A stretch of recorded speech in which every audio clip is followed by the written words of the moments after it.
कोई हमारे साथ खेल रहा है और हमें लगता है कि मैं सीए बन गया, वहां से बटन कैसे चलाया, अब सीए बन गए। और आप उछल रहे हैं, ये कर रहे हैं, वो कर रहे हैं, अचानक उससे गलती हुई, यहां मामला खत्म। जैसे वीडियो गेम में आपसे गलती हुई, 15 वाला खत्म हो जाता है। इतनी फानी किस्म की जिंदगी, इतनी बुलबुले जैसी जिंदगी, उस जिंदगी में इन छोटी छोटी बातों में इतना लीन होकर डूबे रहना, मेरे ख्याल से इससे खराब जिंदगी कोई नहीं हो सकती। और इसलिए जो करना है वो ये है कि जिंदगी में होते हुए अपनी जिंदगी को बेहतर कैसे बनाना है, फाइनेंशियल चीजों से कंप्रोमाइज न करते हुए अपनी बाकी जिंदगी को बेहतर कैसे बनाना है। और जिंदगी बेहतर है यानी इसके 4-5 पैरामीटर्स हैं। सबसे गहरा पैरामीटर ये है कि आपके पास जीने का कोई पर्पस है या नहीं। लोगों के पास होता है, मुझे सबको हरा देना है, फर्स्ट आना है, 1 करोड़ कमाना है, ठीक है, पर्पस है, पर ये पर्पस बहुत दूर तक हेल्प नहीं करेगा। इससे बेहतर पर्पस होता है एक समय के बाद कि आप अपनी क्रिएटिव इनसाइट को आगे बढ़ाएं। मैं ऐसे कई सीएस को जानता हूं जो सीए हैं पर उनको लगा कि मेरी जिंदगी इतनी सीमित नहीं है, मुझे कुछ और करना चाहिए। तो उनमें से एक शेखर कपूर बन गया, उसने मिस्टर इंडिया फिल्म बनाई, बैंडिट क्वीन बनाई, कितना कमाल किया। एलिजाबेथ फिल्म बॉलीवुड में बनाई, वो चार्टर्ड अकाउंटेंट है। और उसको एक दिन समझ में आ गया कि मेरा सीए वाले काम से ना जिंदगी कमाल की नहीं हो पाएगी। ठीक है, मैं कुछ कुछ कर लूंगा, लेकिन वैसी नहीं हो पाएगी जैसे मैं चाहता हूं। और बहुत सारे सीए हैं। एक सीए को लगा कि मुझे देश को भी सुधारना चाहिए, वो सुरेश प्रभु बन गया, रेल मंत्री बन गया। एक और सीए को लगा कि मुझे एक नई पॉलिटिकल पार्टी में ईमानदारी का संदेश लेके जाना चाहिए, वो राघव चड्ढा बन गया। इतने सारे सीएस हैं, कोई पॉलिटिक्स में आ गया, कोई उद्यम में चला गया। एक सीए बाहर से पढ़ के आया, उसको लगा मुझे तो मीडिया की दुनिया को रेगुलेट करना है, अच्छा बनाना है। उसने एक मैगजीन शुरू की, इंडिया टुडे, और धीरे धीरे वो आज तक का मालिक बन गया। अरुण पुरी, वो भी सीए है। क्यों सीए होकर ये मान लेना है कि मेरी जिंदगी इतनी ही है। एक यंग सीए सिद्धांत चतुर्वेदी फिल्मों में इतना सुंदर एक्टर बन के आ गया है, अभी वो गली बॉयज में आया, शानदार एक्टिंग करता है। एक सीए को लगा कि मुझे केवल अकाउंटिंग नहीं करनी है, मुझे तो कुछ बड़ा काम करना है, स्टार्टअप करना है, वो मोतीलाल ओसवाल बन गया। इतने बड़े बड़े सीए, कुमार मंगलम बिरला एक सीए है और सीए से पूरा साम्राज्य खड़ा कर दिया। एक सीए को लगा ये सब छोटा है, मुझे देश के लिए काम करना है, देश के लिए मर मिटना है। और आज से 2 महीने पहले उसने देश के लिए अपनी जिंदगी बलिदान कर दी। कर्नल मनप्रीत सिंह, जो कि सीए थे, वो भी चार्टर्ड अकाउंटेंट था। मेरी पहली आपसे गुजारिश ये है कि सीए बनने के बाद अपनी क्रिएटिव इंस्टिंक्ट को मरने मत दीजिए।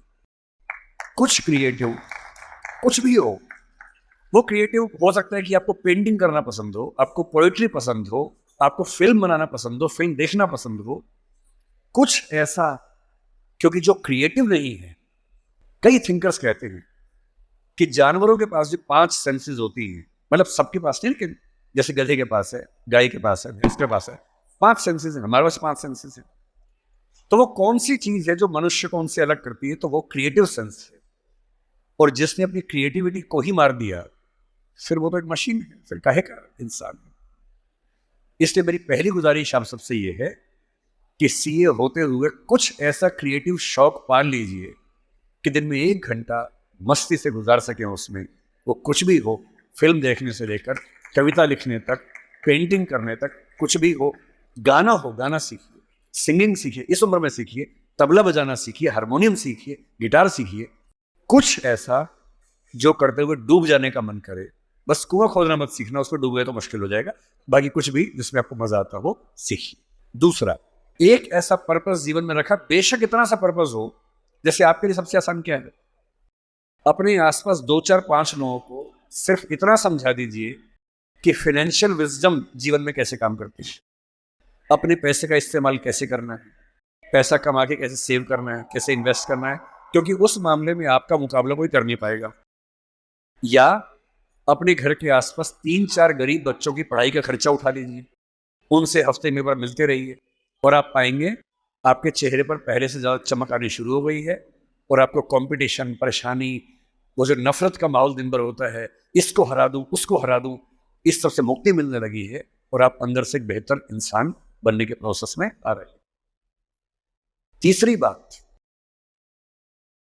आप कितने भी सफल हो, यदि आपके जीवन में कुछ खास रिश्ते ऐसे नहीं हैं, जिन रिश्तों के साथ, चाहे वो प्रेम का हो, विवाह का हो, भाई का हो, बहन का हो, दोस्त का हो, जिनके साथ आप अपने मन की हर बात खुल के कर लेते हैं, तो आपका फाइनेंशियल अकाउंट चाहे कुछ भी हो, दरअसल आप एक दिवालिया इंसान हैं, बैंकरप्ट इंसान है।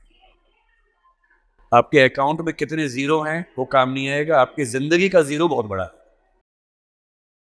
इंसान को इंसान बने रहने के लिए कम से कम 2-3 ऐसे रिश्ते चाहिए होते हैं जहां वो पूरी तरह से सहज होकर रह सके, जहां उसको पर्दा न लगाना पड़े।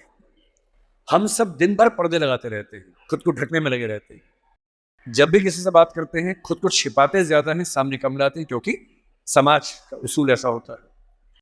कोई तो ऐसी जगह हो, कोई तो ऐसा इंसान हो जहां आपको पर्दे की जरूरत ना हो, आप खुल के अपने मन की बात, हर बात कह सके। पर्सनल स्पेस का मतलब ये होता है कि आपका जीवन बहुत सारे लोगों का है, आपके परिवार का है, आपकी कंपनी का है, आपके क्लाइंट का है, सबका है। और अक्सर आप देखेंगे कि आपका जीवन सिर्फ आपका नहीं है, बाकी सबका है। दिन भर ऑफिस में रहे, 24 घंटे मिलते हैं, 8 सोने में गुजर गए, 1-2 घंटे तैयार व्यार होने में चले गए, 10। आपकी जॉब कम से कम 8-10 घंटे कम से कम लेती होगी, सीए की जॉब तो बड़ी मुश्किल है, 20 घंटे हो गए। घर पहुंचे, परिवार ने कहा कि हमारा टाइम, पति या पत्नी ने कहा मेरा टाइम, बच्चों ने कहा मेरा टाइम, उनको दिया, सब हो गया, अपने लिए कुछ नहीं बचा। और इसी जद्दोजहद पर एक शायर ने, कृष्ण बिहारी नूर ने, कितनी सुंदर बात लिखी, वो सुन के हिल जाएंगे आप। लगता है कि हम सबकी जिंदगी का स्कैन, एक्सरे निकाल दिया हो। उसने कहा, इतने हिस्सों में बट गया हूं मैं, कंपनी, क्लाइंट, परिवार, बच्चे, स्कूल, ये सारा ठिकाना, इतने हिस्सों में बट गया हूं मैं, मेरे हिस्से में कुछ बचा ही नहीं। जिंदगी से बड़ी सजा ही नहीं, और जुर्म है क्या पता ही नहीं। तो जब जिंदगी के अपने हिस्से आप बांट रहे हो सबके लिए, हो सके, मैं तो करता हूं रोज, हो सके तो रोज कम से कम आधा या 1 घंटा सिर्फ अपने लिए रखना है, जिसको मी टाइम कहते हैं आजकल के लोग। वो मी टाइम कैसे आ सकता है? उसका एक आसान तरीका ये है कि जब आप घर से ऑफिस या ऑफिस से घर जाएं, अगर खुद ड्राइव करते हैं, वो मी टाइम हो सकता है।